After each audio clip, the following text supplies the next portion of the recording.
Pelin Çelik'in YouTube kanalına hoş geldiniz. Hoş bulduk efendim. Nasılsınız? Bugün yine linç gelsin günü. Nasılsınız Evet. efendim? Ya bugün kötüyüz yani. İyi değiliz. Şimdi şey yapamayacağım yani. Bu ne nasıl bir sabaha uyandık ya? Bu ne böyle? İnternet gitti. İnternet yok. Ondan sonra yollar kapalı falan böyle. Biz gitgide hani daha da geriye 2025'te 2000'e doğru geri geldik yani. Yani siyasi arenada ülkemiz bir Evet, huzur inanılmaz. şeyi yani. Gerçekten çok enteresan şeyler oluyor. Tutulmalar var Evet. astrolojik olarak.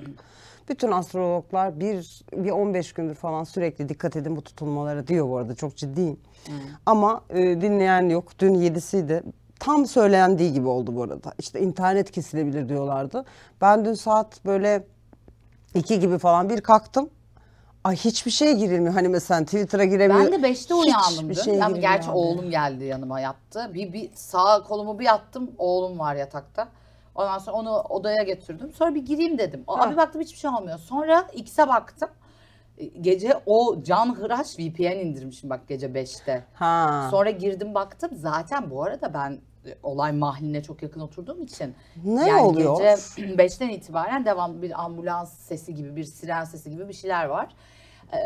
Yollar kapalı, tomalar var. Ondan sonra işte bütün sanıyorum CHP milletvekillerinin hepsi il binasının kapısının önünde. Bir çağrı da yapıldı. CHP'liler gelsin gibisinden. CHP'liler ve Zaten CHP'li olmayıp o hiç oy vermemiş olsa bile evet. bu bir kurtuluş mücadelesidir falan tadında O çağrılar var. çağrı sonra çağrı geri çekildi falan. Bu tip şeyler olurken saat 1.30-2 gibi aldım.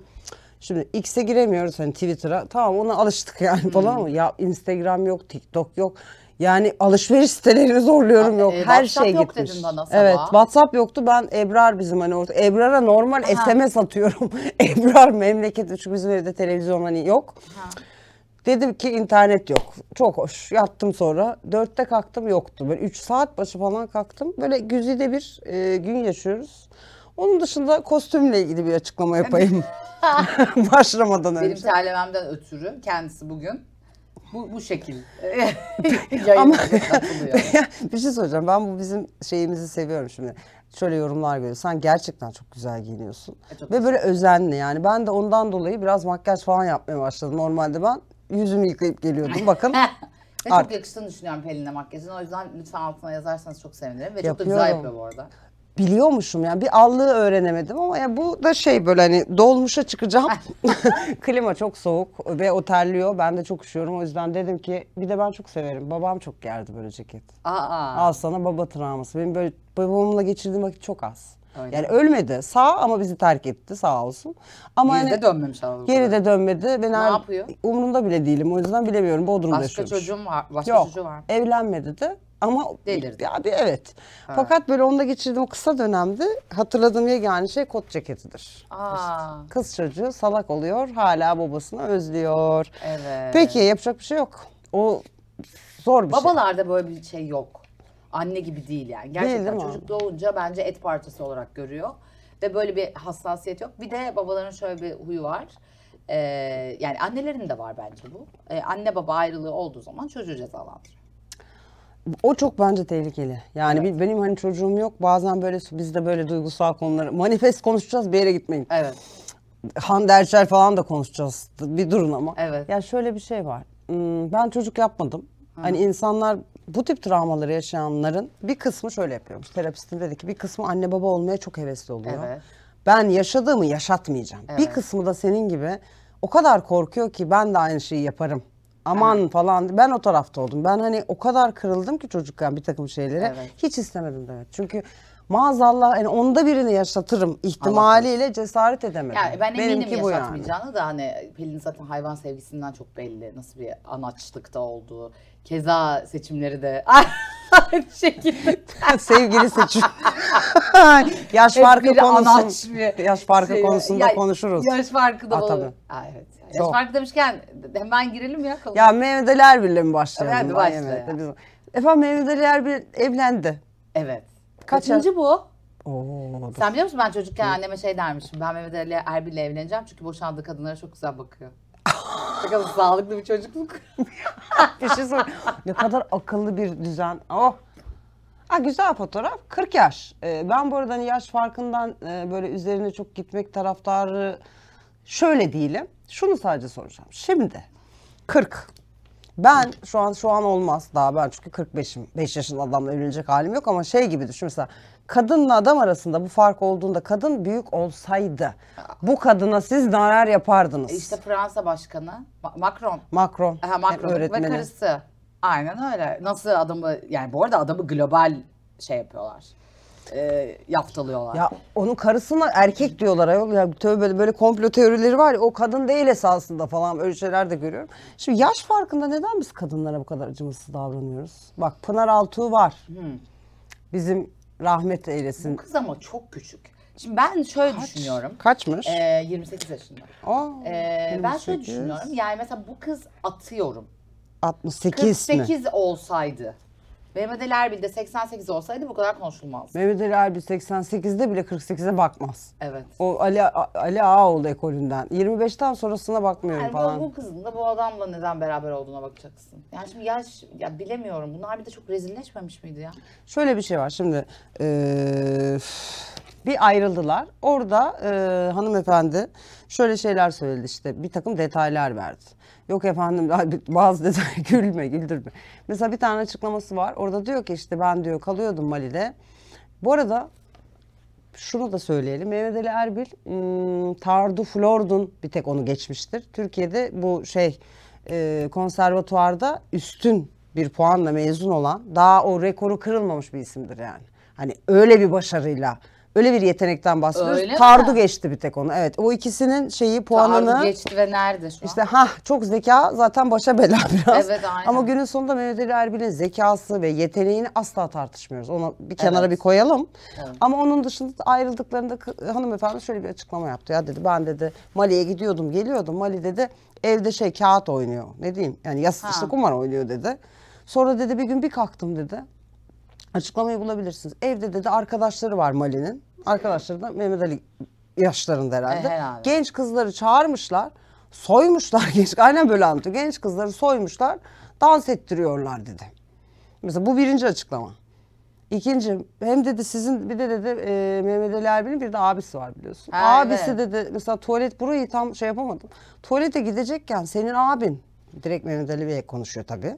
Senin abin tuvalete gidecekken böyle dedi donunu indiriyordu dedi. Şimdi ben onu mesela prostata bağladım. Ha.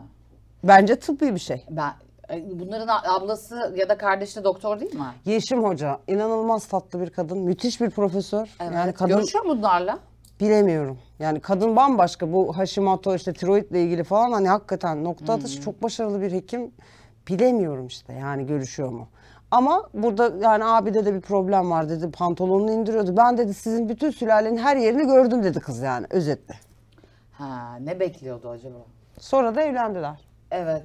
Yani bu arada evliliği de güzel şey yapmışlar. Mesela çocuklar falan gitmiş. Ben de kızını çok severim, Yasmin'i. Evet. Çocuklar da gitmiş. Sezin de gitmiş, doğru. Sezin de mi gitmiş? Gitti, ben bir story gördüm, gitti. Ha, ondan sonra hani böyle evliliği de hani kendi başlarına da yapmamışlar. Yani babalığı da yapıyor yani arada. İmzalanmadı dediler. Ne o prenup sözleşmesi. sözleşmesi. İmzalanmadığını söylüyorlar. Sence?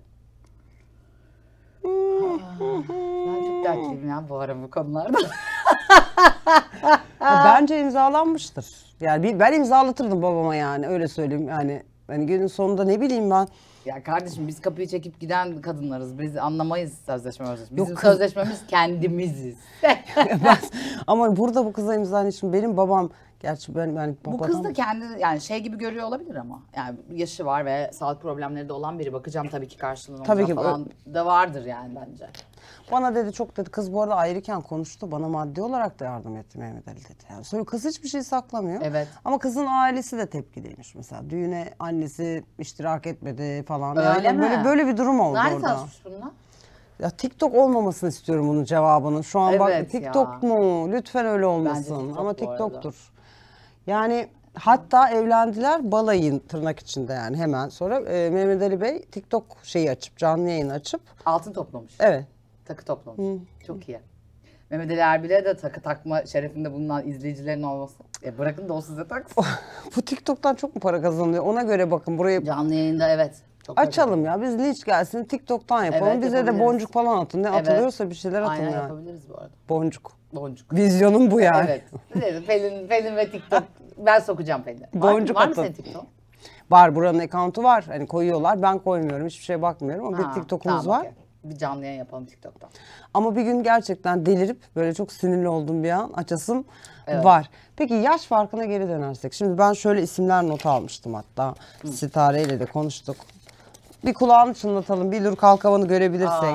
Selam çakalım bir isterim Billur'a. Çünkü Billur Özledik. ne derler onun ismi? Mekan Ah cennet benim olsun. aşkım. Billur bu konuda biliyorsunuz senelerce çok büyük mücadele verdi. Kendinden daha genç beyefendilerle birlikte oldu ve bunu hep çok konuştuk. Evet. Hatta bizim böyle bir YouTube bölümümüz var. Bana konuk geldi. Anneliği de konuştuk. Bizi linç ettiler. Ana haberlere bile aldılar bizi. Allah Şaka bunları yapıyorsun. kahretsin diye. Evet. Şimdi Billur çok linç edildi. Pınar Altuğ hala Yağmur Atacan'la bak kaç yıldır evli. Onun da tek büyük yani en büyük handikapı o ilişkinin Yağmur Atacan'ın küçük gözüküyor Köse olması. olmasın mı? Evet diyebiliriz bence öyle herhalde. yani. Başka hiçbir şeyi yok onun. Yani yoksa o kadar çok bir yaş farkı yok onların arasında. 10 küsur. 10 yaş falan yani. Billur'un Buğra'yla benim hatırladığım kadarıyla 20-25 vardı Oo. yaş farkı. Bizim elimize düştüğünde Buğra 25 yaşındaydı. Söyleyeyim Elimize yani. düştü demez. Ama öyleydi. Çok ufaktı ya. Vallahi.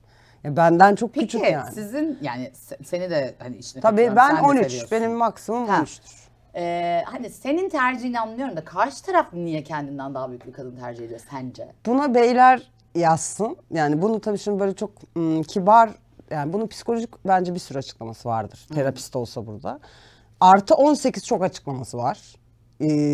Böyle namahrem, hafif seksi konularda çok açıklaması var. Yani birçok orada böyle bir deneyim var. İşte orada bir rahatlık var. Zannediyorsunuz ha şöyle değil ama hani orada bir tercih meselesi. Bir de tabii şu da vardır muhtemelen. Ben öyle bir para pul finanse edecek bir rahatlıkta burada bilmem ne holding sahibi gibi oturmuyorum ama öyle de hani nasıl genç kadınlar beyefendilere gidiyor ya. Maddi olarak da bir şey var. Bize bak. Bak bana diye de Anladım. geliyordur. Evet. Peki mutlaka genç bir erkeğin kendinden yaşça büyük bir kadınla beraber olduğunda mutlaka orada bir anne travması var mıdır? Yani ben olabilir. Yani şimdi %100 genelleme yapamam ama olabilir diye düşünüyorum. Ben hani şeydim çünkü kendi yaşadığım şeyde tepki çok fazla demek. Yani bizim 13 yaş fark vardı aramızda. Ben neler çektim ya. Ya bana Ki sen de öyle çok yaşını gösteren biri değilsin. gerdiriyorum, çektiriyorum. Bana şeyde anneler gününde mesaj atmışlardı. Anneler günün kutlu olsun diye. Ben Kim önce attı? anlamadım. Tanımız işte sosyal medyada. Abi siz kafayı yemişsiniz ya gerçekten. Ben anlamadım. Diyorum ki Gerçekten Allah Allah yemişler niye yani. kutluyorlar? İnanılmaz. Ondan dolayı kutluyorlar. Aa. Şimdi ben de şunu soruyorum. Bizlere bunları yapıyorsunuz. Bak Billur Kalkavan senelerce çekti. Aynen öyle. Beni ağlattınız. Pınar Altuğ hala uğraşıyor. Hala uğraşıyorlar evet. Var İrem Derici'nin kendinden 2-3 yaş küçük sevgilisi oluyor. Ona da hemen manşet falan. Evet evet. Mehmet Ali Erbil'in karısı kendisinden 40 yaş küçük ve muadil bir sürü örneği var. Neden erkeklerin büyük olma hakkı var, kadınların büyük olma hakkı yok? Aynı olay bir sonraki konuda da ona geleceğiz. Güzide Duran'la Fikret Orman'da da var mesela. Oradaki olay da hiç kimse Fikret Orman'a hiçbir şey demiyor abi. Evet. Aynı olay erkek ve kadın olsa kadın tükaka yani Fikret Orman'ın yerindeki bir kadın olsa kadın tükaka rezil ondan sonra metres falan. Niye mesela hiç kimse bu adama metres demiyor? Erkek metresi olmaz mı? Sorayım ben. Evet. Mesela olmuyor mu? Bu arada geçen gün bir tane magazin hesabı paylaşmış. Ben de aynı şekilde düşünüyorum. Çok da takdir ediyorum kendisine. Boşanma davalarının bu kadar uzun sürmesi çok manasız bir şey. Orada bir de çıkıp açıklama da yaptı. Ben bütün taleplerimden feragat ettim. Güzide Ben Hanım sadece, yaptı değil mi? Evet yapmak istiyorum. Yani ayrılmak istiyorum. Ben kurtulmak istiyorum bu esaretten diyor. Karşı tarafta temcit pilavı gibi zaten hani Çok sert şeyler evden paylaşıyor. evet kovduğu, zaten çocuklarını elinden aldığı bir kadını hala da benim ol. Yani rezalet bir şey. O yüzden böyle umursamadan hayatını yaşıyor olmasını ve aşk yaşıyor olmasını çok takdir ediyorum bu arada. Adnan Aksoy benim bildiğim kadarıyla. Hemen bakayım şeyin eşi. Ve bu arada kadın zaten kocasıyla beraber bir hayat kurmak için işini bırakıp yurt dışına yerleşmiş. Yani aslında maddi ve manevi olarak da hayatında çok büyük bir es verdiği ve hata yaptığı bir dönem var. Aslında de isteyebilir yani tazminat da isteyebilir ama hani mutluluğunu seçiyor ve bir şeyler yapıyor. Ya bunları bu kadar uzatıp da hani o anne değil çocuğunu bıraktı da bilmem ne de ben yapmaması. Ha. Eski eşim öyle bir şey var. Hem anne değil çocuğunu bıraktı hem de şöyle bir şeyini görmüştüm, paylaşmıştı. Çocuklarına şiddet uyguladı, çocukları onu sevmiyor falan gibi böyle bir... Ya kafayı yemiş bu insanlar. Abi yani terk edilen taraf ya da ayrılığa bir diğer taraf olarak gönüllü olmayan tarafın yapabileceklerinin sınırı yok. Yani bu arada hepsi de geri dönmesi için. Halbuki bunun yerine iyi davransa, Döner mi? anladın mı? Ya da hani karşı tarafa vicdan yaptıracak seviyede kabullense daha kolay döner.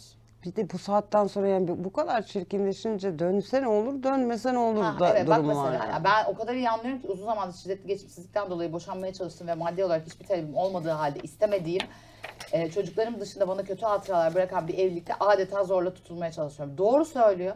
Boşanmak istiyorum, boşanamıyorum. Hayatıma devam etmemem, adeta esir kalmam için her şeyin yapıldığı bir boşanma davasına sıkışmış durumdayım.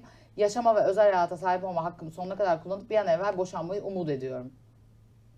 Peki şimdi şey ne olacak? Hani bu boşanma aşamasında konuştuk. Hani Burak Bey de buradayken konuştuk. Şimdi boşanma aşamasındayken hayata devam etmemek gerekiyor ya hani. Evet.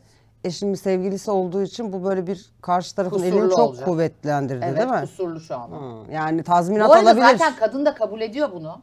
Çoğu insan kabul ediyor ki diyor ki ya ben zaten hani hayatıma devam etmiyor değilim. Ama Hayatıma yani para devam ediyorum verebilir. ve evime ve bunun bedeli neyse de öderim diyor. Ha şimdi mesela Adnan Bey yani. Adnan Bey açmıştır maddi manevi. Ha yani mesela o zaman şöyle mi olacak? Mesela Güzide Duran'ın eski eşi, tırnak içinde şu an eşi ama eski eşi Adnan Bey manevi tazminat istediğinde çok yüksek bir bedel isterse Fikret Orman var burada diye. Fikret Bey bunu mu ödeyecek mesela? Ha ödeyecek. Yani Evet. Fikret Bey Adnan Bey'e nafaka ödüyor gibi oluyor yani. Ha aynen. Abesle iştigal bir duruma doğru O da gidiyor. artık Adnan Bey kabul ediyorsa bizim diyecek lafımız yok.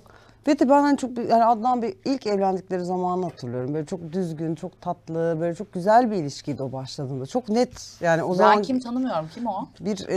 şimdi bir reklam ajansı hesabı da var. Reklam ajansıydı bildiğim kadarıyla. Ben hani o zaman böyle çok hoşuma gitmişti. Bir tek magazin o zaman şey haberi yapmıştı. İşte boyu çok kısa, beline geliyor falan. Hayatım yani. Güzide Hanım'ın boyu belli ama Evet hani ya. o kadar. Çok tatlı bir buna dönüşmesine şaşırdığım bir iş. Hep öyle hep. Zaten Evlilik dediğin öyle. Bak şimdi ayrılıklar. Ha. Arzu Sabancı sonunda konuştu ya çok yani. Ben onu anlıyorum biliyor musun? Kadın şişti. Çünkü ben de erkek annesiyim. Şimdi Hande Erçel, Hakan Sabancı ayrılığı. Arzu Hanım'la ne açıdan empati yaptığınızı öğrenebilir miyim Demet Hanımcığım? Bir erkek annesi olarak. Ne oluyor? Pelin'cim şöyle. Hazırım. Evet yeni linç şeyimi buldum. Shorts'ta yeni linç. Pelin'cim erkek doğurduğun zaman yani o çok affedersin pipili varlık senin vücuduna girdiği an sana bir şey oluyor kardeşim. Ne oluyor abi? Paşam da paşam. Bak yemin ediyorum sana. Yani en yapmayacak kadınlardan biri benim dersin. Tamam. Yani bana dersin bunu beni senelerdir tanıyan Yani biri yapmaz olarak. herhalde derim yani. Yaparım. Paşam da paşam. Anladın, layık bulmuyor hiç kimseye. Buldumcuk oluyorsun siz o Evet, zaman. Yapıştım. aynen öyle. Anladın mı? O oluşum da o oluşum. Allah Allah. Gerçekten böyle bir şey oluyor annelerde. Terapiyle falan geçecek bir durum da değil. Yani devam da ediyor bu böyle. Layık görmüyorsun kimseye. Gidiyorum mesela böyle okulda, sınıfta ki bu arada kız çok tatlı ve çok güzel bir kız bence. Evet biraz yeteneksiz olabilir. Ama ya. bence Çok güzel. çok güzel ve çok kaliteli bir kız. Ben geçen mesela aynı uçakta uçtum Atina'ya. Nasıl? Ondan sonra inanılmaz güzel Bir içim kız. su değil mi? Yani hem bir içim su hem çok kibar hem mesela yanında başka bir oyuncu daha vardı şimdi adını söylemeyeyim. O mesela gelmiş 5 kişiyle tek başına abi. Sıra bekledi. Sırasını yani hiç başka yerde ve insanlar onu böyle hani merhaba falan Fotoğraf. deyip çok son derece mütevazı bir kız falan. Ondan sonra bence çok hoş bir kız ama Arzu Hanım'ın tabii bazı tedirginlikleri olabilir oğullarının geçmiş zamanda Nasıl bir yaptığı açıklama şeyler. yaptı Arzu Hani benimle Sabancı bir ya? alakası yok. Ben çok seviyordum. Ondan sonra ama işte Hakan ne demiş? Arkadaşım da görüp paylaştığım alıntıyı Hande fotoğrafları silmeden çok önce paylaşmıştım. Şimdi mesela burada da bir hani sence burada böyle bir şey var mı? Bak şimdi mesela okuyorum sana yazıyı. Böyle bir üstten bakma var mı? Bakayım. Dinliyorum. Aşağıdaki yazıyı çok önce yazmıştım ama o sırada çok üzücü bir haber alınca bu konuyu yazıp dile getirmek istemedim. Şimdi yorumlarda olmadığım biri gösterilmek, olmadığım Biri gibi biri gösterilmek. gibi gösterilmek. Typo yapmış değil mi? Biri gösterilme. Evet biri gibi gibidir. yazmayı unutmuş. Ablacığım yani koskoca Sabancısı sen de bunu yapma yani. Arkadaşımda görüp paylaştığım alıntıyı Hande fotoğrafları silmeden çok önce paylaştı. Ha Bak tamam Hande. ha. Ha, hani yani samimiyiz diyor yani. Ha, herhalde öyle diyor. Hani Yazılan alıntının da konuyla hiçbir bağlantısı olmuyor. Hiçbir birleşik yazılmıyor muydu ya? Arzu Sabancı bir şey söyleyeyim. Seda Akgül de bu konuyu yorumladı. O da Arzu Hanım'a siz ne mezunsunuz falan diyordu en son. Evet Ona ya, döndük yani. evet. Coğrafya Yani dil, tarih hiçbir şey coğrafya. yapamıyorsan mesela ChatGPT'ye yaz de ki yani buradaki typoları yorumla yani neyse ben başka bir şey söyleyeceğim. Hiçbir bağlantısı da olmadığı için bu herhalde fark edilir diye düşünüp sonrasında silmedim bile. Ama bu bile yanlış yorumlandı. Hande herkes tarafından sevilen, Evet. hem sanatında başarılı hem de zarif, akıllı, çok güzel değerleri olan bir genç kız. Doğru. İlişkileri boyunca onları mutlulukla izledim. Ayrılık kararı Hakan ve Hande'ye aittir. Biz aile olarak bunu sonradan öğrendik. Oğullarımızın özel hayatı tamamen kendi tercihleri ve seçimleridir. Biz hiçbir zaman, bak burada mesela hiçbir birleşik, orada ayrı. Öyle. Arzu Hanım'a bunu iletirsiniz. Biz hiçbir zaman bu sürece müdahil olmadık ve olmayacağız. Beni olmadığım biri gibi göstermeye çalışılması üzüyor. Yani diyor ki ben oğlum paşa oğlum diye koşturmuyorum diyor senin dediğin gibi. Yani ben diyor karışmıyorum diyor. Paşa oğlum diye koşturmasan bu açıklamayı yapmazsın. Hacı'ya Sana biraz bu arada bir tane biliyorsunuz ki bir de hacı var yani. Siz buradan seksi oraya gelecek yani. Yani Orada daha hanımefendi, eğlenceli. şimdi siz böyle bu kadar hemen her şeyden etkileniyorsanız koskoca tüfek gibi çocuk çıktı adamın başka kadından. O zaman niye çıkıp tek bir açıklama yapmadınız? Pek gibi dedim. Evet kocaman abi çocuk. Düşünün, evet.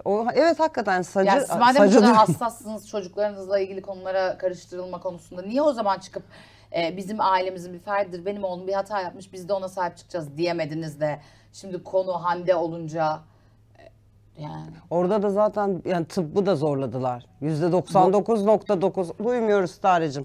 %99.9 şey oluyor hani babalık çıkıyor. Bir daha yapalım falan yani. Ha evet öyle bir bir de test yani zorlama da var. hiçbir teste gerek yok bu arada çocuk ayan bayan çocuğun aynısı yani. Bir de test zorlu yani testi de zor sonunda kabul ettiler. Nüfusa alındı Uzay ismi de. Alındı mı bildim. nüfusa? Alındı Alındı diyebiliyorum. ama Adı da kabul ederek Uzay. alınmadı galiba. Test sonucu olarak alındı. Almak Madem bu kadar zorunda. hassaslar yani. Ondan sonra o konuda da hassas olsalardı. Ben de bunu anlamıyorum. Peki ya. burada şimdi paşa oğlum Herhalde paşa oğlum ya. Paşa oğlum benim karar vermiş. Ben buna saygı duyuyorum. Paşa oğlumun anasını rahatsız etmeyin demiş. yani sanki hani bulunması Hint kumaşı da Hakan Bey'de gerçekten bilemiyorum. Yani Yani- şey anlamında değil. Ben bu işin insanlarla maddi ilgili boyutundan hep bahsetmiyorum. şeyi düşünüyorum. Yani işin maddi boyutu ne olacak? Bir tane bu para Hakan'ın parası değil ki babasının parası. Ama ona Belli kalacak. bir sınırda harcayacak yani. Onun sınırı ama bir sürü insan için arş. Arş olabilir de yani sonrasında işte böyle bu halde oluyorsun anladın mı? Ya ben kızların zamanına çok üzülüyorum. Ya bu kız da 18 yaşında değil ki kardeşim ya bu kız da Hande gelmiştir. kaç o 30-32 yaşında kız gelmiş yani. olabilir. Anladın mı? Barışırlar bilmiyorum ama şu oldu. Bu ayrılık şunu yaptırdı. Ben ilk kez Hakan Sabancı konuşurken videosunu gördüm. Hani Konuşuyor normal. mu o? Konuştu. Konuşabiliyor Lütfen mu? konuştu. Dedi ki ay bir dedi hani ayrıldık hani bir bırakın falan. Hani ilk kez ama böyle bir röportaj verdi. Genelde Ha. böyle hani sanki hiç ağız dili yokmuş Evet gibi ben de geçiyor. ben konuşamıyorum Bunda falan konuşmak zannediyorum. zorunda kaldı. Çünkü onun abisinin de öyle yani. Hani o Konuştu da konuştu. konuşmuyor. Hacı mı? Evet konuşuyor mu o?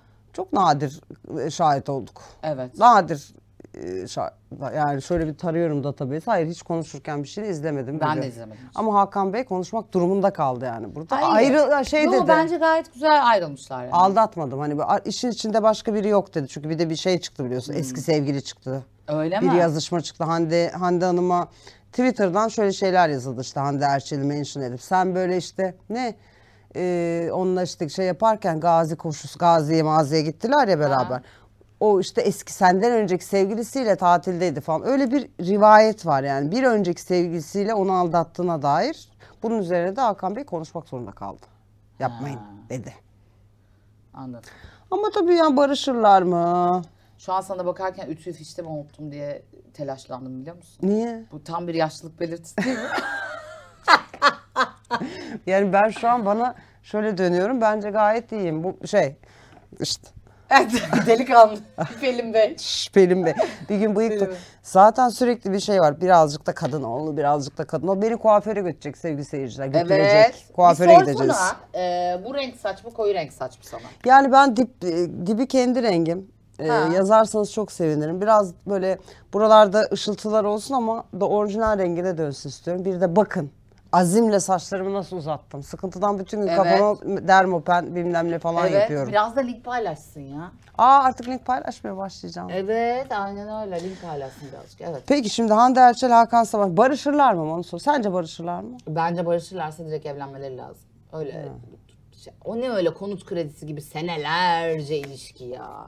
Saçmalamasınlar yani. Direkt evlenerek barışabilirler ya da evlenmezler ama evlenmez onlar yani. Peki şu erkek annesi olma meselesine bir geri dönelim. Hemen Şimdi dönelim. böyle yaş farkında da şu var. Şimdi bu böyle hani en aydın, en okumuş, en böyle işte ne bileyim ben ay o asla falan diyeceğimiz erkek annesinde de ben bunu gördüm. Kendi üzerimden hani örnek vermiyorum. Alınması kimse üstüne. Size daha kötü şeyler söylerdim. Alınmak istiyorsa da alınsın Yok kardeşim. onun Sabaha kadar al. daha ağır konuşurdu ama mesela çok hiç beklemeyeceğim. İnsanlardan da şöyle tepkiler aldım. Benim oğlum kendinden büyük biriyle olamaz.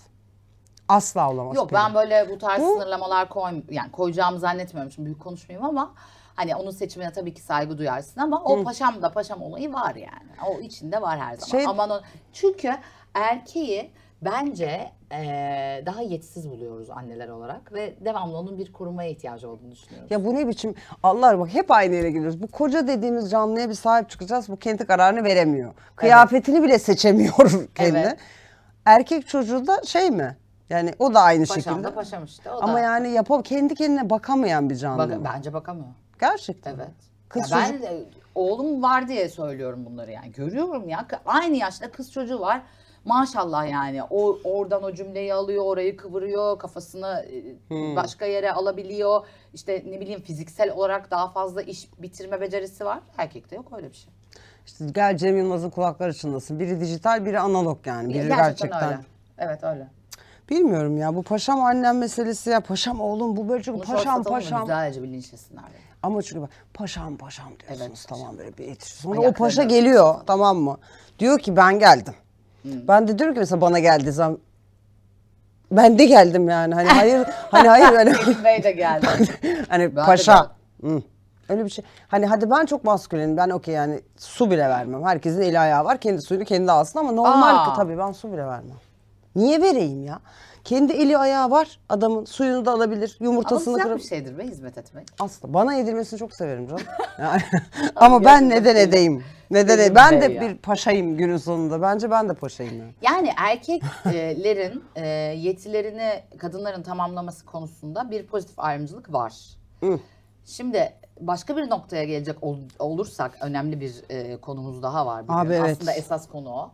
Ben sana şöyle sorarak başlamak istiyorum. Manifest grubunun yaptığı dans. 6 kişi mi? 6. Ben de 5 sanıyordum 6. 6. O biri kimmiş o? Arkada Çocuk biri veya daha var arkada. geçiyor. 6 tane erkek yapmış olsaydı bu kadar tartışır mıydık? Ben de şöyle bir şey söyleyeceğim. Bu internetten açık olduğu zamanlar bakarsanız bir Magic Mike mı? Bir grup var. İzledin mi hiç? Bunlar turneye falan gidiyorlar. bak anlatışıma bak Avustralya falan. Bunlar borularda dönüyorlar adamlar. Böyle hopluyorlar, zıplıyorlar. O da şarkı mı söylüyorlar? Söylemesine gerek yok. Ha. Birbirinden güzel, adeleli kaslı adamlar hopluyor, zıplıyor. Mesela ben de diyorum ki bunlar bize gelseler, Jennifer Lopez'in verdiği gibi bir konser verseler ne oluruz biz? Bence hiçbir şey olmaz biliyor musun? O zaman da o konseri izlemeye giden kadınlar tükaka olur. Tabii. Ondan sonra ve hiçbir şey olmaz. Şimdi bu 6 tane... Hakikaten bu 6... Çok güzel. Ben şeyi seviyorum bak. İsmini bilmiyorum kusuruma bakma. Daha Kızıl yeni saçlıyım başladık. Soldan ikinci. Yani en kapalı kıyafetli olan şu an esasında. Jartiyerleri var ama üstü böyle siyah hani. O sonradan gelmiş gibi. Ben mesela o kızı şeyden de çok seviyorum. İsmini hakikaten öğreneceğim ve biraz onu stoklayacağım. Çünkü mesela o böyle şöyle cevaplar da veriyor. Hayatı boyunca işte hep bol pantolonlar giymiş, kendini saklamış. Bir şekilde beden hani kendime benzettiğim bazı tarafları var. Ondan onu çok tuttum. Fakat şimdi bu ekiple ilgili şunu söyleyeceğim. Bu çok ciddi başarılı bir proje yani. Tolga Akış değil mi soyadı? Evet, çok yani başarılı. inanılmaz başarılı bir proje sonuçta. Zeynep Bastık da biliyorsun onu. Big Five diye bir programdan çıktılar. Yani Yani online Big Five diye bir program var. O program bunlar katılıyor. Sonra sesleri Yetenek, güzeller tabii. ve grup bu kuruyorlar. 2 sene boyunca ben yapımcıyla konuştum. Yani onlarla çalışan ekipten birileriyle konuştum. 2 sene böyle bu çok da izlendi YouTube'da bu program. Bu kızlar gidiyorlar. Türkiye'nin her yerinden yüzlerce kız bu arada katılıyor. Dinliyorlar. Sonra elene buraya düşüyor. Ve full işte dans dersi, şan dersi, efendim bilmem ne, yani işte yüzü gözü, imajı, yani star olmak adına verilebilecek her türlü böyle bilgi de yükleniyor ve bu bir proje oluşturuyor. Yani bu esasında bizim izlediğimiz şey Bir proje. Tolga Bey'in hayali ve gerçekleştirdiği hayalini izliyoruz esasında burada. Aynen öyle. Bu arada Çok ben acayip. şeyi de çok beğeniyorum. Kızların bireysel olarak öne çıkmayışı. Evet. Yani mesela şeyde o hepsi grubu neydi ya? Hala birbirlerini Hala da paralıyorlar. mesela oradan da Gülçin çıktı yani. Şimdi Anladın mı? bence ama burada öyle bir, hiç sormadım onu, sorsam söylemezler ama burada öyle bir sözleşme vardır ki sen Evet. sıkıyorsa 3 cümle fazla söyle Aynen. yani. Bireysel olarak ortaya çıkma işi ve hepsinin böyle toplu halde gözüküşü falan çok güzel bence de. Peki şimdi kostümleri, dans, şu artı 18'miş sevgilim o. Yani o bizim o meşhur şu an yer yerinden oynuyor Ya bir dediğimiz konser konserin artı artı 18. 18 veya eksi 18 olması kadar yani saçma değil mi ya bu? Ne yapacağız yani mesela? Hani 10 ya 17 yaş dediğin şey lise son abi. Lise sondaki çocuk izleyemiyor mu yani bunu? Onu galiba bana artı 18 dediler. Ben Ha. dedim ki hani, işte alkol var o yüzden artı 18. Bir de şeyi ispat etmek istemişler. Şimdi şöyle bir şey varmış manifestle ilgili. Biz cahiliyiz olayım. Benim çoluğum çocuğum olmadığı için kız çocukları falan çok izliyor. Evet çok bilmem, evet, bayılıyor. bayılıyorlar aynen öyle. Manifesti kim izliyor yahu? Manifest diye de bu arada biliyorsunuz festival falan da Evet evet yaptılar. manifestival. Yani büyükler dinlemiyor, Ha. izlemiyor ki demişler. Bunlar da demiş ki öyle mi? Biz bir artı 18 konser yapalım bakalım büyük izleyicimiz var mı? Evet, evet. Ve yok Ve satmış. sold out olmuş. Sold out oldu. Şimdi şöyle nasıl kontrol edecek abi artı 18'i bu arada? Ben aldım mesela biletleri. Götürdüm 18 görünümlü çocuğumu. Hadi ama yani böyle en azından 13'lü 11'ler falan giremez. Ha. Zıp zıp zıplayan 8-9 yaşında tipler var. Şurada bir şey ayırmıştım, ona bakıyorum manifestle ilgili. Şimdi bu konserdeki olay yani aşırı ya bir kere Pelin neyi bastırırsak tepemize çıkıyor. Doğru. Bu konuyu yok işte kıyafetiydi yok manifest grubuydu zartıydı zurtuydu falan çok fazla şey yaptıkları için yani bastırdıkları için kızlar da daha fazlasına gitmiş ve daha aşırılaşmış. Yani şey gibi ben hep onu söylüyorum mesela biz Suriyeliler geldiğinde ay Suriyeliler yaptılar ya. Belki benim çocuğum Suriyeli biriyle evlenecek ilerleyen zamanlarda. Neyi Büyük bastırırsan konuşma. tepemize çıkar yani. Sonuçta göç almışız kardeşim. Artık o insanları ötekileştirmeye gerek yok. Aynı şey kapalı açık durumunda da var. O yüzden burada bence olay şu. Çok bastırıldıkları için aşırılıkla saçma sapan bir noktaya geldi konu. Yani bir kere hukuki olarak bu meselenin bir şeye bakıyorum. Burada bir flood ayırmıştım Twitter'da. Kimler destek verdi, kimler destek vermedi diye. Çoğu isimden destek geldi. Tabii ki beklediğimiz efendim Gülben Ergen'den bir desteğimiz Gülben Ergen var. ne demiş? Gülben Gülben Ergen, Ergen ya Gülben Ergen her yerde kahkahalar atarak aşırı programlara konuk oluyor. Geçen gün de olmuş. şeyi izledim. Annesinin huzurevi meselesini Evet anlatışını. niye o kadar up oldu o kadıncağız ya? Biraz oradaki o kesit bana da bir şey Ya geldi. çok up hani. ya o niye öyle? Sinirlendirmişler gibi. Gülben Ergen'den destek. Ya bizden de Gülben Ergen annesi huzurevinde yaşıyorsa yaşasın. İşte şey diyorlar ona. Ya annesini huzurevine attı falan diyorlar. O da Hayır ya sinirlendi herhalde bence bu buna. arada çok daha güzel bir şey ya. Kendi akranlarıyla beraber yaşıyor. O Ben da de o. istemem. Beni de gönderebilir Emir. Ben kendim gideceğim. Beni gönderecek biri yok. Ben kendim Ben gitmeyi gönderirim. düşünüyorum. Hah, tamam. Diyor ki Gülben Ergen, dün gece dev bir konser veren Manifest gelirlerinin bir kısmını kız çocuklarının eğitimi için bağışladı. Bir de öyle bir durum da var. Hemen de bu çıkar. Linçlenir Fakat hemen daha bir önce bağış. de bağışlamışlardı. Ben de onu söyleyeceğim. Bak konserden sonra bağışladılar fakat bu kızlar ilk kez bunu yapmıyor.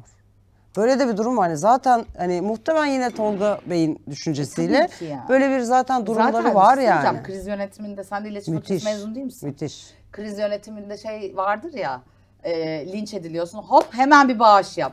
Hemen bir yardım. Bugün Twitter'da şey gördüm. Biri Tolga Bey'in fotoğrafını koymuş böyle. Diyor ki siz onun kriz yönetimini hafife alıyorsunuz. Kızların Twitter hesapları anında kapandı sabah.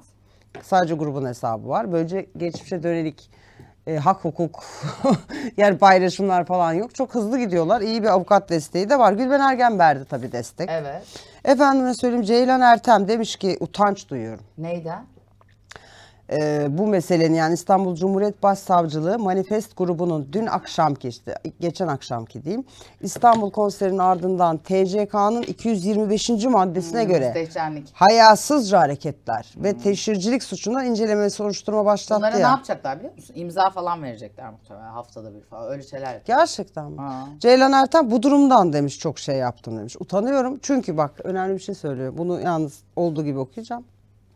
Bu ülkede binlerce çocuk gelin varken, daha geçen gün Boğaziçi Üniversitesi'nde 15 yaşında bir işçi kız çocuğu katledilmişken, bir işçi kız çocuğu, çok özür dilerim, katledilmişken, kadınların yaşam güvencesi olan 6284 sayılı yasa hakkında mücadeleye çoğunluk kulaklarını tıkamışken, Narinden Rojin'e yüzlerce cinayet karanlıkta kalmışken, tek kelime etmeyenler sahneye çıkan kadınların kıyafetleri hakkında milyonlarca paylaşım yapıyor. Utanıyorum diyor Ceylan Ertem. 6284 bu bizim tavır Dün, yaptığımız. geçen hafta konuştuğumuz Ya işte, kadın beyanı.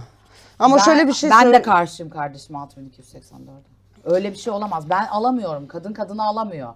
Erkek kadını alamıyor.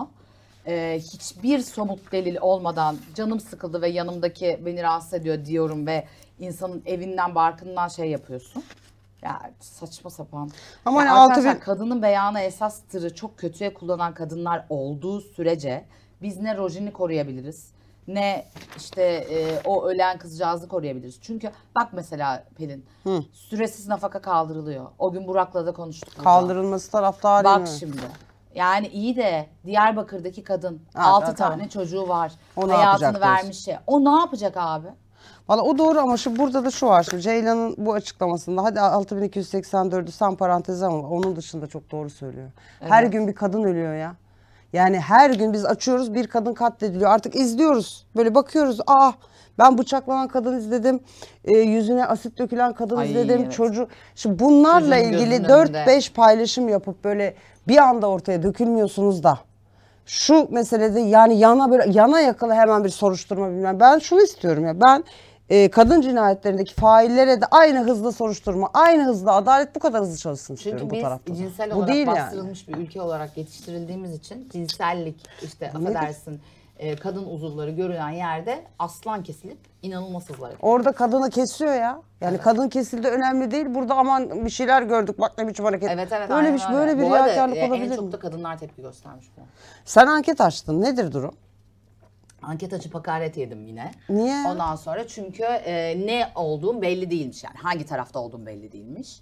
Ve bana dediler ki destekliyor musunuz, desteklemiyor musunuz? Ben dedim ki yani ben bir kere şunu anlamadım. Bir müzik grubu var ve bu müzik grubunu yaşça küçük çocuklar hayranlık duyup çok izlediği için neden bu kadınlar kadın gibi olmasın? Şimdi Yaşları da mesela var bu, yani. bu kızlar 12-13 yaşında değil Değil ki. canım, değil. Anladım, 12-13 yaşındaki Değil. çocuğa bunları yaptırsan müstehcenlik suçu olabilir.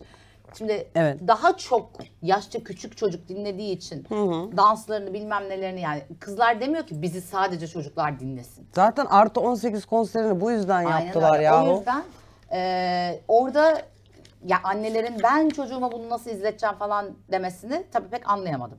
Öyle mi diyorlar? öyle Gelen diyorlar. mesajlar öyle mi? İşin aşırılığı boyutuna gelince bence de aşırı. Çok mu yani fazla? gerek yok. Çünkü zaten sahne şovları çok güzel. Yani onun orada affedersin işte poposuna şaplak atmasına ihtiyaç yok yani. Orada zaten başka bir kitle, yani evet. Evet ama kendi ayağına eğer sıkmak diyorlarsa gibi. ki hani kardeşim biz bu kitleye değil de Jennifer Lopez'i dinleyen kitleye hitap etmek istiyoruz. O yüzden bu sahne şovumuzu yaptık. Bundan sonra da duruşumuz budur diyorsa yapmaya devam etsin. Bana ne yani? Bir de Arkadaşlar bu iş, ben şunu anlamıyorum. Sen görmek istemiyorsun diye bir şeyler değişmek zorunda değil. Kapat, görme, izleme, bakma. diyecek gitme. ki şimdi bak sana diyecek, ama çocuğumuzu zapt edemiyoruz. Bütün Zapt çocuklar et. onlara özeniyor.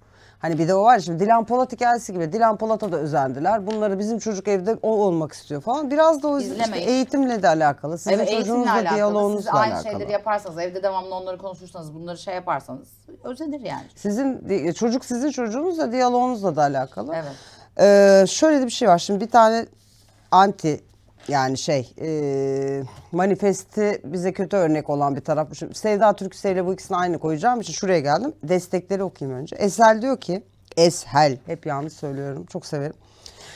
Bak ülkede onca adaletsizlik, onca kötülük varken uğraşılan şeye bak. Çok düz mantık yani gerçekten. Hani bir derdimiz bu mu kaldı? Allah Allah. Yani öyle böyle hepimiz çok rahatız. Memlekette hiç sorun kalmadı. Manifest bunu yapmasın. Şu kızlar Ya bilmiyor. bu kadar, Allah aşkına. bu kadar yani. büyük sözleri gelip Türkiye'de yazsa ya. İliğimle kemiğimle tiksiniyorum bu hükümetten. Sert. Nereden yazıyor kendisi? Nerede? Almanya'da. Heh. Yani tabii şimdi giriş çıkışta bir problem olmasın. Gelemiyor zaten. Zaten gelemez. Bunun devamı şakşakçı demiş. İsterseniz tüm gücü ele geçirin, hayatımızı Ben kısıtlamaya Fesat çalışın. Özçivit'ten nefret ediyorum arkadaşlar. Burada olsa söyleyemez miydi diyorsun? Tabii ki söyleyemez. Biz söyleyebiliyor muyuz? Tebrik değil, tevkiftir o. Neredeydi o? Şey neydi ya? Erşan Kuneri. Evet. Şimdi şurada beni çok rahatsız eden bir şey vardı. Onu almamışız galiba. Ya siyasi isimlerden de onun hep bunların Siyasi bir isimlerden de mi destek var? destek değil yani böyle tam tersi Herhalde. çok sert ama yani hani böyle Cumhurbaşkanı Başdanışmanı sanıyorum. Yani hani çok ağır bir tweet attı. Yani ben de şöyle düşünüyorum. Bu konuda fikri öyle olabilir. Soruşturma açılmasını destekleyebilir ama bu kadar siyasi olarak önemli bir mertebedik birinin kelimeleri seçerken daha Ben öyle şeylerde sakin olması siyasilerin taraftarıyım. yorum yapmasını, arka planda başka bir olay var ve ondan haberdar olmayalım. Bununla ilgilenelim. bir de bu olay tabii ki siyasileşecekti. Fakat sizin evin oradaki CHP meselesinden ötürü olamadı Aynen daha öyle. çok. Orası ya da daha belki karışık. o örtbas edilmesi için daha da çok olabilir. O da bir seçenek. Fulya Öztürk, Fulya'yı okuyayım bir. Fulya diyor ki manifest grubu için çocuklara iyi örnek olacak insanlara ihtiyacımız var. Hayran kitlesi çocuklardan oluşan manifest grubu da görünen o ki Batı özentisi genç kızlardan oluşan bir grup. Gömleği bilerek mi seçtiniz? Yani Fulya ben bu arada çok benim aram iyidir. Tatlıdır. Hani böyle hiç mesela Ben nasıl çok diyeyim? başarılı buluyorum. Ben de severim yani. Mesela nasıl diyeyim? Tırnak içinde bunu böyle söyleyince beni paralayacaklar ama cenah meselesi olarak bakarsak bizim cenah ki ben hiçbir cenahta değilim ama hani destek olmasını beklediğim kadın gazetecilerin hiçbirinden destek görmedim. Fulya'yı ne zaman arasam herhangi bir konuda dinler, yardım edebileceği bir şey varsa eder. Falan evet, böyle bir ben tiptir çok yani. seviyorum. Anadolu'lu abi. Ama diyor ki ya bu ne diyor yani sanat nerede diyor. O konserdeki haller ama işte biz tavırlar yani diyor. biz zaten sanat izlemiyoruz ki. Rap konserleri de sanat değil. Hadise de sanat mı izledik? Keşke Evet izledik. yani. Bu arada Hadise de tepki gösteriyorlar. Bu kadar değil ama gösteriyorlar onu. Hadise destek çıktı tabii ki. Tabii ya. Hadise Ama çünkü şey dedi. biliyorsun, Mayo ile şarkı söylemenin kraliçesi yani. Ya Allah aşkına. Evet ya. Hatırlamak istedim ama şey dedi. Ben dedi tabii ki destek çıkacağım. Ama dedi ben bunları yaşarken herkes suskundu dedi. Hani bir inceden sitem de var. Hani bana niye sahip çıkmadınız sandalyeyle bana ortada bıraktınız. Ben şu an şey yapıyorum Aynen. dedi. Sevda Türküsev açıklamasını önüme çıktı olarak bile almadım.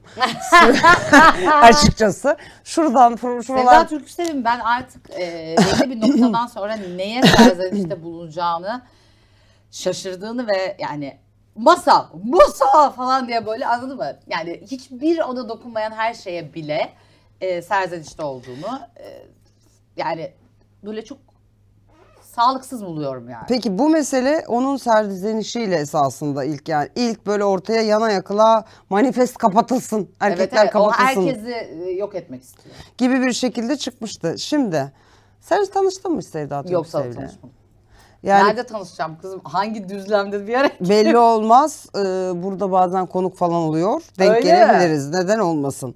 Peki yani orada Bir şey söyleyeyim. Buradan çağrımız olsun. Çağıralım. dalga delirdin herhalde. Otursun ortaya. Niye her şeye bağırıyor? Anlatsın. Ben Demet Hanım'ın çağrısını duydunuz. Gelirse vallahi bak geliyormuş bir de. Ya gelsin.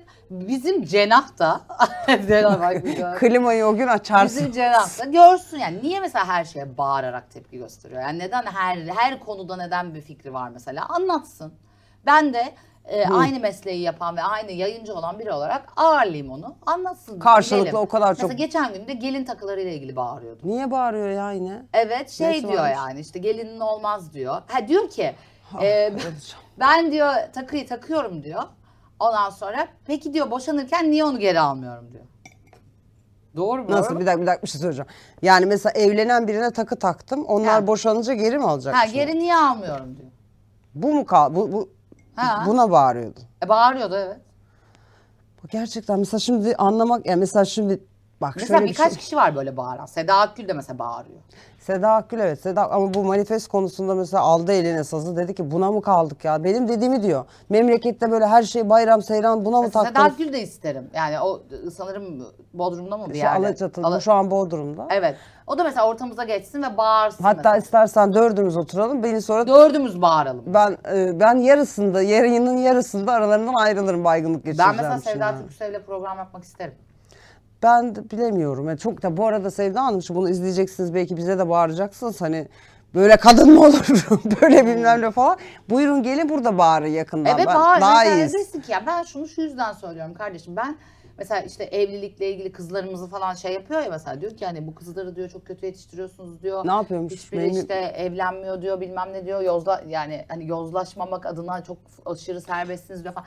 Bir sürü demeci Türk kadını böyle evlenemeye programlı bir canlı çünkü, değil mi yani? Bu doğuyor, Ha, bak okusun. şimdi bak. Ne diyor ayol Allah? Sanat bu. Sahnede gece 2'den sonra kulüplerde yapılan şovları sergilemek sanat değil. Zaten sesleri de yok. Bak burada bambaşka bir uzmanlık var mesela. Tabii Mesela şan dersi bilgime mesela dayanarak. ona da bağırıyor. Ha. Lütfen gerçek sanatçıları koruyun. Orada böyle sanat var Tansiyonum çıktı. ve de sanatçı var. Deprem olmuyordur inşallah. Yok olmuyor, aşağıda Ha. inşaat var aşkım. Kadının özgürlüğüne gelince kadın veya erkek Ha. cinsel içerikli ve erotik dansları yapmanın kavramı ile hiçbir alakası yok. Herkes her istediğini yapacak ve bunun adına özgürlük mü deneyecek? Arkadaşlar. Şimdi imla ile ilgili Tabii ki Arzu yapıyorlar ama bunun da Sabancı'dan bir sonra. karşılığı oluyor. Toplu kabul etmiyor. Ne diyor ya? Toplum mu demek istiyor? O Bu şey ne çok abi? Bunu heyecan tercüman lazım. Şöyle bir şey o. Çok heyecanlıyım. Bağırarak yazıyorum. O yüzden gibi bir şey. Yani o an İşte bağırıyor bak yine.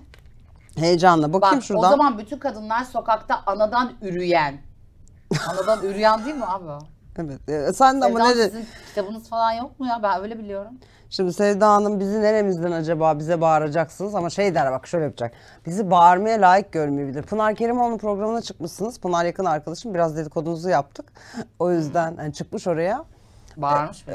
Pınar'a çok bağırmamıştır. Çünkü Pınar böyle, ben çok seviyorum Pınar'ı. Pınar böyle gülmüştür. Ama mesela bazı konularda Mükremin'i konuk aldı Pınar. Ha. Arayıp mesela niye Mükremin'i konuk alıyorsun falan diye Pınar'a böyle bir niye Mükremin'e takmış vaziyette çünkü. Mükremine ben de takığım bu arada. Niye alıyorsun diye Pınar'ı bir Mükremin aramışsınız. cinsiyeti nedir? Ben keşke şu an Stare stüdyoda olsaydı. Bak şimdi şöyle bir şey anlatıyorum, Stare geçmiş olsun. Ah, sesi Mükremin duydunuz. cinsiyeti ne? Şimdi anlatayım, sen karar ver. Şimdi ben çünkü bu tip konularda çok şeyim, yanlış bir şey söylemek istemiyorum. Biz Pınar'a bir gün pazar yemeğe çağırdı. Bizi, gittik kahvaltı falan. Mükremin de Pınar'a konuk o sırada. Ama biz Pınar'ı ziyarete gittik. Stüdyosu onun oturuyoruz, Mükremin geldi. Stare'de senelerdir Mükremin takip ediyor. Ve Mükremin'in Fanı. kalçasını merak ediyor. Anlatıyorum bak, Protez. benden gitti. Protez değil mi? Geldi Mükremin. Şimdi Mükremin kadın yani. Hani görsel olarak işte poposu, işte göğüsleri, işte makyajı, müthiş saç falan. Kadın yani, görsel hani şey. Sonra bunlar çekim yaptılar. Biz aşağıda oturduk falan. Sonra Mükremin geldi tight'lı. Şimdi Stare Mükremin'in poposu. Ne dedi ki, ben elleyebilir miyim? Keşke gelse Stare'yi konuk etsek. Mükremin'den rica etti. Poposunu elledi. Nasıldı Stare? Bağırarak söylüyor, Gerçek mi duysunlar. Gerçek. Yumuşak, nasıl bir dokusu vardı? Elledi mi? Normal yumuşak. Sitare Hanım bu duyduğunuz sesin sahibi. Mükremin'den izin isteyip poposunu mıncıkladı. Gerçekten öyle çıkıntılı ve sallanan bir poposu Dışarıdan var. geliyor böyle. Yani böyle yastığın üstünde gibi O yumuşak şey bir şey. değil mi? Protez değil Hayır, mi o? hayır. Yağ enjeksiyonu yapılmış popo. Yapılı Yani popo. evet, giymiyor yani. Sen giydiğini mi zannediyordun? Evet. Yok, Aa. gerçekten onun üstüne oturuyor. Bizimki mıncıkladı, baktı. Ben o gün tight giydiği için şunu söyleyebilirim. Geçiş sürecini tam olarak tamamladığını düşünmüyorum. Kibarca başka da nasıl söyleyebileceğim, bizden daha iyi. Sevda Türksev buna mı takık? Onun hani sonuçta kötü örnek olduğunu düşünüyor. Evet. Kötü örnek Evet. olduğunu düşünüyor. O ve benzeri hesapların bu arada bir tek hani herhalde, ama Evet. en çok Mükremin'e takık vaziyette. Ve o ve benzeri hesapları takip ediyorsunuz. Sonra o hesaplar pik yapıyor. Sonra bir anda linç edildiği zaman hop erkeksi bir görünüme bürünüyor.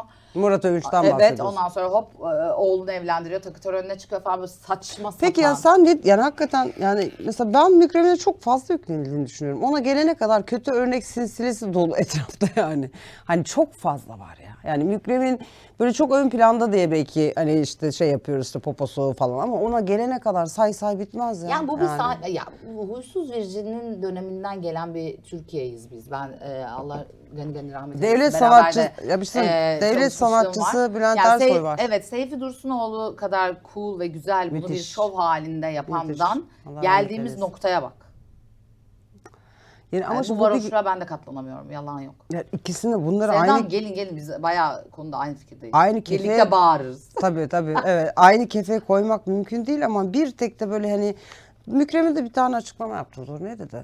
Biz olmasak sizi kim konuşacak falan dedi mesela. Şimdi orada da öyle bir şey var. Yani hani Mükremin kaç yaşında? Sitare biliyor musun? Sen her şeyi sormuşsundur. Mükremin Ve normal işi ne onun?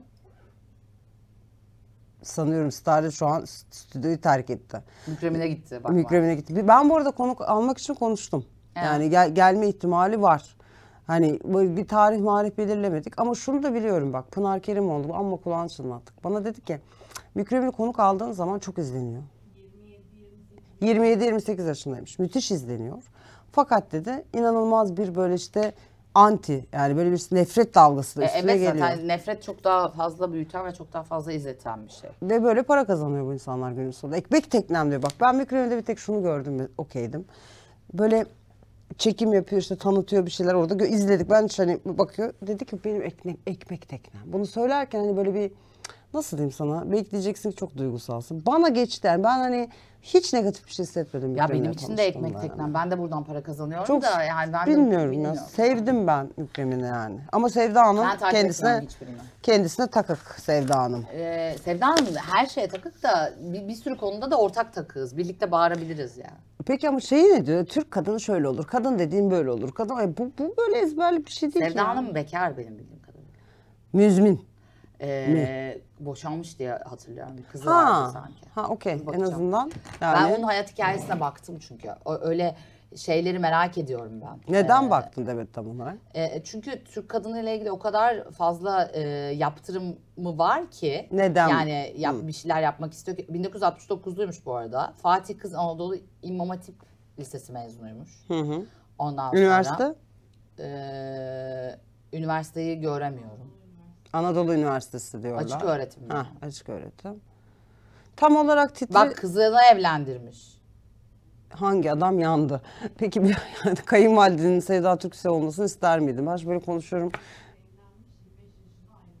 Kaç yaşında evlenmiş? 19 yaşında evlenmiş, 25 yaşında ayrılmış. Evet, tamam evet. Yani çünkü 19 yaşında evlen, 25 yaşında eşinden ayrılarak erkek çocuğu dünyaya getirmiş. Şimdi ben şunu söylüyorum. Bu biraz boşanmış ve sonrasında hayatına devam etmemiş ve sadece kendi hayat mücadelesinde olan kadın delirmesi gibi. O yüzden merak ettim. Ben de mesela hayatıma biri girmemiş olsaydı aynı şekilde delirecektim. Abi yani bir şey söyleyeceğim. Bir hobi bulun yani böyle bütün gün Öyle oluyor. Hayır, bir Bu de ya- kalbi kırık kadın delirmesi. Ben bunu nerede görsem bak Seda Akgül'ün de kalbi kırık. Ben Yani sana ama söyleyeyim. yani şey bu böyle hani kanaat önderi olarak toplumda şöyle olsun, bu böyle olsun. Her şey sizin istediğiniz gibi olmayacak Sevda Hanım. Çok Bağırıyorsun üzgünüm anladın mı? yani. Bağırmaya Olmayacak. başlıyorsun yani belli bir noktada. Ve şunu Kadıncağız kabul- tek başına çocuk büyütmüş falan. Bir ondan de sonra. şunu da kabul etmiyorum. Bir kadının, yani bir kız çocuğunun ve sonra da bir kadının yani varacağı nokta, en ideal nokta bir adamın karısı olmak değil. Böyle bir şey yok. Yani böyle bir şey ben bunu hakaret sayıyorum ya. Ben kız çocuğu doğuyor, okuyor. Meslek sahibi o altın bilezik bilmem ne bir iş yapacak, bir şey üretecek. Bu dünyaya niye geldiyse kendini gerçekleştirecek. Bir adamın donunu yıkamak için gelmiyor hiçbir kadın bu dünyaya. Ve bu matah bir şey değil. Ama zaten bunları söyleyenler don yıkamıyor.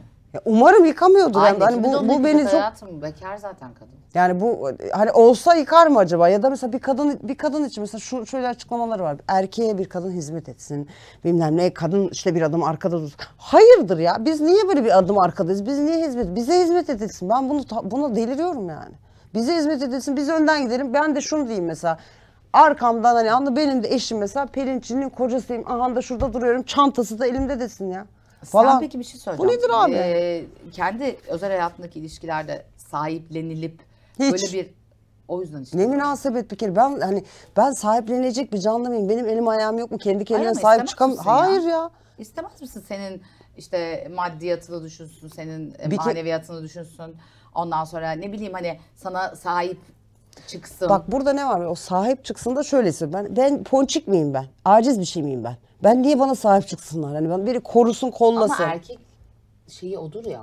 Neyi? Yani erkek avcıdır ve avladığı şeyi evine getirir, kadın pişirir yer ve ona o şekilde onu besleyerek sahip çıktığını Allah'tan düşünür. mağara devri kapandı. Herkes kendi avını... Çok da kapanmış sayılmaz.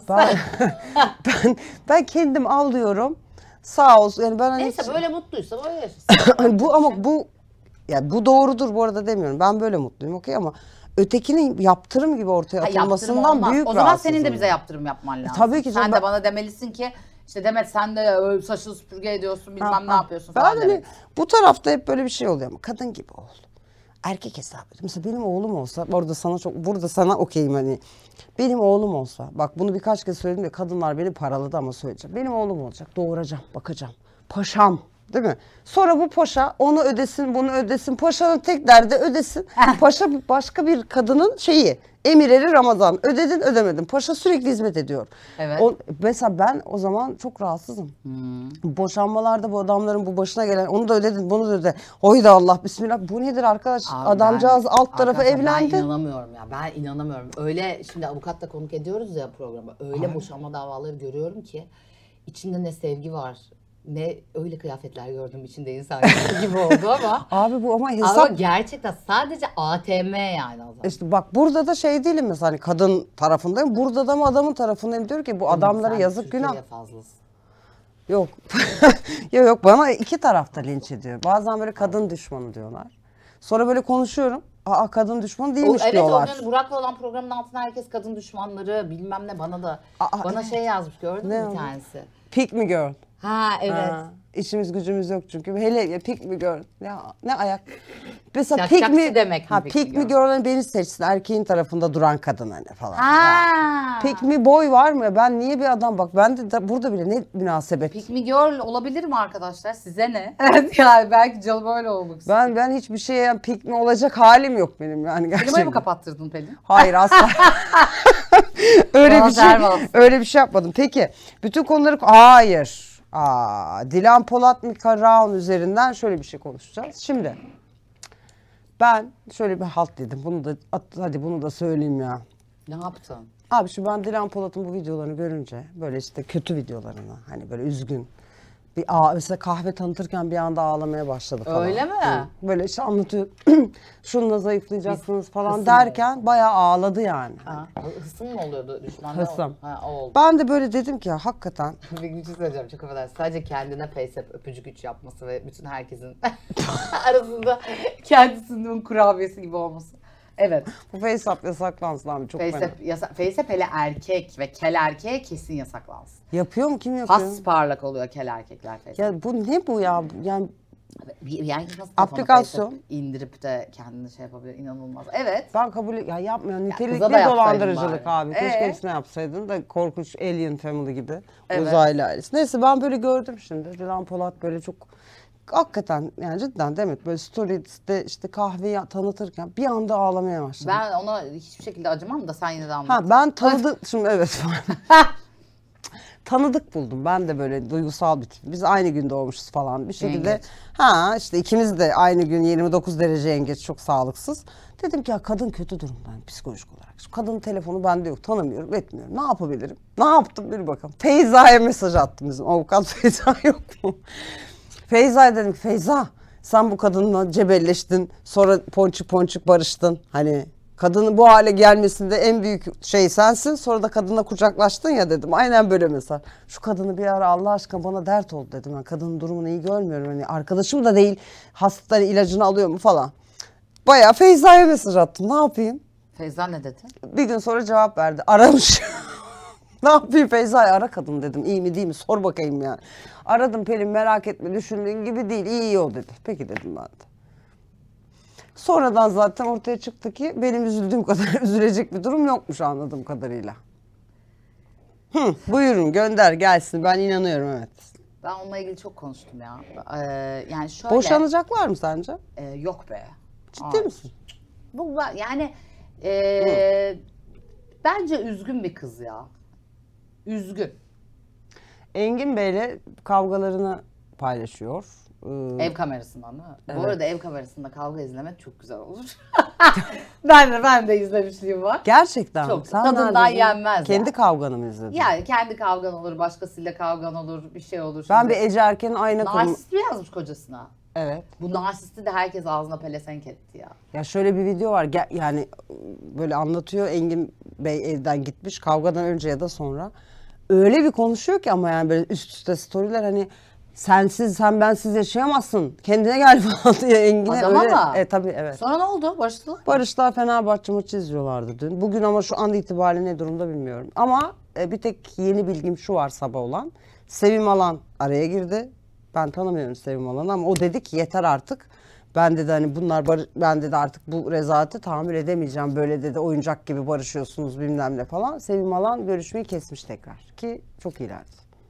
Geçen gün onun evindeydi. İşte yeni Ya bunlar işte böyle dev bir şov yani. Anladın mı? Kendi evlerinde eski biri bizi gözetliyor gibi dev bir şov. her şeyi paylaşıyorlar yani. Yani Mika, söyleyecek hiçbir şey yok. Ha evet, Mika'ya ne oldu? Mika da bu olayın hemen üstüne Ha. sevgilisi var ya Mika'nın. Evet. Mika da sevgilisiyle kavga ettiğini storylerden anlatarak aynen Dilan Hanım'ın yaptığı gibi evi terk etti. Anasının evine gitti falan. Bunun üzerine de Seyhan abla buradan selam olsun. Seyhan Soylu da sonunda şöyle bir şey koydu. Ben oradan aldım konuyu. Ayarsız ayı diye kaydetti. Bak. Ha, çok iyi bu arada. Ya mesela şimdi böyle şeyleri paylaştı. Seyhan abla da diyor ki yeni modanız bu mu ey kardeşim diyor yani. Doğru. Bu yeni moda mı diyor. Doğru Paylaşım ve etkileşim için diyor. Aynen öyle. Hasan Batu baba. Şey de yaptı. Bunları Dilan Hanım da yaptı. Bütün mesaj her şey. Ayfer teyze kayınvalidem. Ha. Dead. Niye kendi ailesi İngilizce? İngilizce. Böyle bir durum. Ne diyorsun? Fenomenlerin yeni modası bu ilişkileri göz Vallahi, önünde yaşama hikayesi mi? Ben onu değil de ben bu kızın estetiğine inanılmaz abi. Yani kim bunun doktoru ya? Dur söyleyeceğim. Kim Kardashian'ın gittiği doktor. Ecnebi. Çok Açıkladı. Güzel, çok güzel yaptı kızı yani. Kadını işte kadın mı neyse. Çok hızlı oldu ya. Çok hızlı evet. Yani bir Hiç anda şişmedi oldu de değil ya. mi? Baksanıza Yani. ben arkadaşlar suratıma vitamin yaptırdım, hala mosmorum. Yani Kız bir anda resmen değişti. baştan yarattılar, bu hale geldi falan. Ya bunların etkileşim uğruna, para uğruna yapamayacağı hiçbir şey yok. Ya hakikaten mi ya? Hakikaten. Ya mesela Ben ne kavgalarına inanıyorum ne barışmalarına inanıyorum. O yüzden yani arkadaşlık, dostluk, yani bir hayatı şov olarak şey yapıp üzerinden para kazanıyorlar. Bunun izleyicisi varsa ve paralarına da para katıyorlarsa helal olsun. Ne diyeyim ya, ben yapamadım. ben bilmiyorum. Ben her seferinde yiyorum. Peki bir şey soracağım. Şimdi mesela yine Bir daha da aratma kimseyi Allah aşkına Pelin. ben arayayım. Dilan Hanım merhaba, ben artık dayanamıyorum. Yani hakikaten rica ediyorum. Ben de Dilan Hanım'ı çağırıyorum. Buyurun gelin Allah aşkına. Ben katılamam yalnız o programa. Siz küsmüşsünüz. Evet. Biz baş başa sizle Kesinlikle katılıyorum. ponçik ponçik oturup konuşuruz. Siz... Ama kavga etmek istiyorsa gelsin. Ha. Bir şey söyleyeceğim yalnız. Bir güvenlik kamerasını izledin mi? İzledim. Sandalyeler falan. Evet yani şöyle ben Sıkıntı olmasın. her işte ay sonu vergi ödediğimde bir posta anarım onları yani. Burada sandalye çok. Atar tutarsın. İstersen Sevda Hanım'la aynı anda gelin Ama ki. ben onun iki katıyım fizik olarak. Ufak tefek mi? Ben Evet, görmedim tabii, canlı. Yok, çok güzel, çok da tatlı bir kız ama Aa, 1 saat önce yayınlanmış fotoğraf. Ne yazıyor orada? Bu sefer kesin kararlıyım dedikten sonra bir kutuya tavalan ben. ne yazıyor kutuda? Hanım Karım. karım. Ya o yenilen şeylerden mi yollamış? Hayır. Bu bir var ya böyle. Gül o gül. Ay, tüh. Ben böyle küçük kekler var ya. Onları mı seviyorsun? Bana hiç kimse, ben hiç böyle. Hemen Ay söylüyorum. onları seviyorum. Onlar çok güzel ama Tamam, yani. ben yolluyorum Pelin'e. Canım Pelin'im. Canım Pelin'im yazıp. Bir şey soracağım. Sevda Hanım gelsin istersen. Dilan Sevdan gelsin. Dilan Hep beraber. gelsin. Hep beraber çıldıralım. Sonra karakol buraya yakın var. Ben zaten hastane de var. Benim için önemli o hastane. Arada tansiyonum falan Evet çıkacağı olur, için. gelsin. Ya işte yani çok enteresan ya. O sandalye atmalar falan. Sandalye de ağır ha.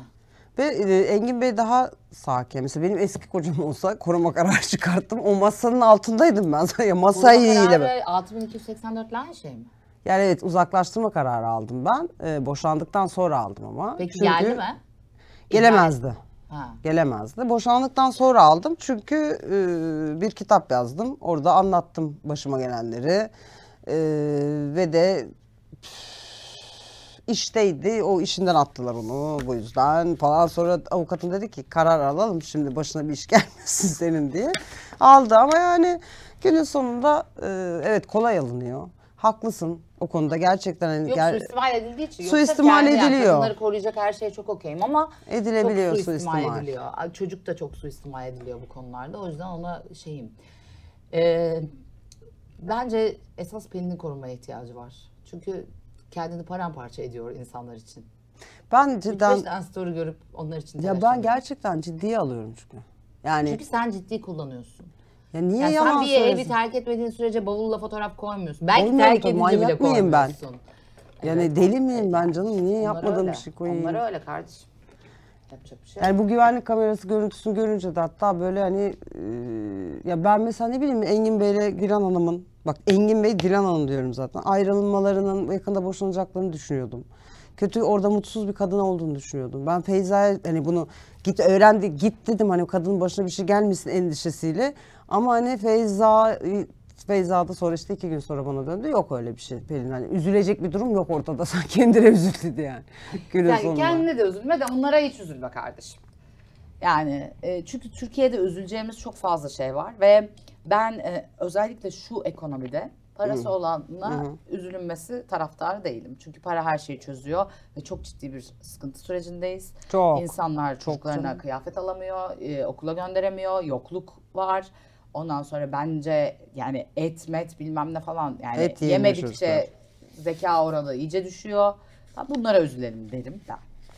Peki ben yine yedim. Yani yapacak bir şey yok. Ben yemiştim, üzülmüştüm gerçekten. Peki bu bölümün sonuna geldik diye tahmin ediyorum. Yorumlara bekliyoruz. Erkek annelerinden özellikle yorum bekliyorum. Paşa annelerinden. Sevda Hanım'a da elden ele ulaştırırsınız diye düşünüyorum. Hemen ulaşır ya ona. Yani buyurun Sevda Hanım, başımızla beraber, öyle mi dediniz? Evet, yani? başımızın üstünde Başımızın yeriniz üstünde var. yeriniz var. Hep Gelin beraber bağıralım be.